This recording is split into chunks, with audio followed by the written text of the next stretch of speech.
Before we go, CBS Evening News co-anchor and presidential historian John Dickerson has some thoughts on the tone of those Oval Office moments following tragedy. After the deadliest air crash in 20 years in America, President Trump responded as presidents have before.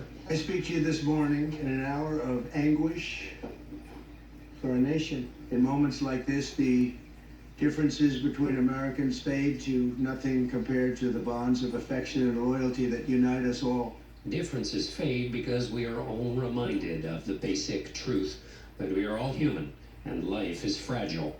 In such rare moments, a president can transform private grief into public meaning. These presidential moments live in our collective memory. Ronald Reagan addressing the nation after the Challenger disaster. We will never forget them, nor the last time we saw them this morning, as they prepared for their journey and waved goodbye, and slipped the surly bonds of earth to touch the face of God. George W. Bush at Ground Zero. The nation sends its love and compassion.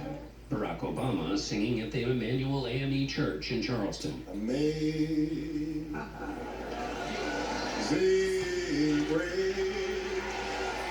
In speech, by bullhorn, in song, and now by executive memorandum. That's how Donald Trump used the Oval Office where Reagan had eulogized the Challenger astronauts. Though the president had earlier declared an hour of anguish for our nation, for him, the hour only lasted a few minutes.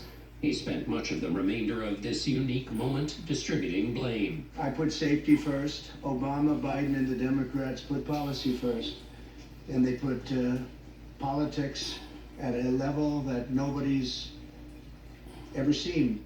The starkest claim, the one behind the Oval Office signing ceremony, that diversity programs had caused the crash that killed 67. We have a presidential memorandum titled Immediate Assessment of Aviation Safety.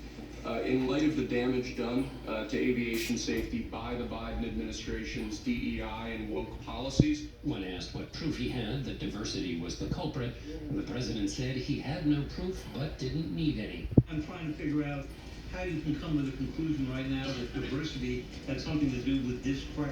Because I have common sense, okay? And unfortunately, a lot of people don't. The president's certainty about the crash, despite the lack of proof, suggested for many Americans that the common sense he was referring to was that diversity means things automatically go wrong when people of color are in charge.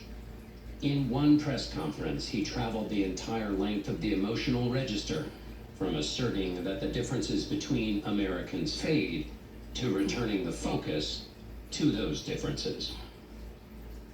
That's it for us today. Thank you.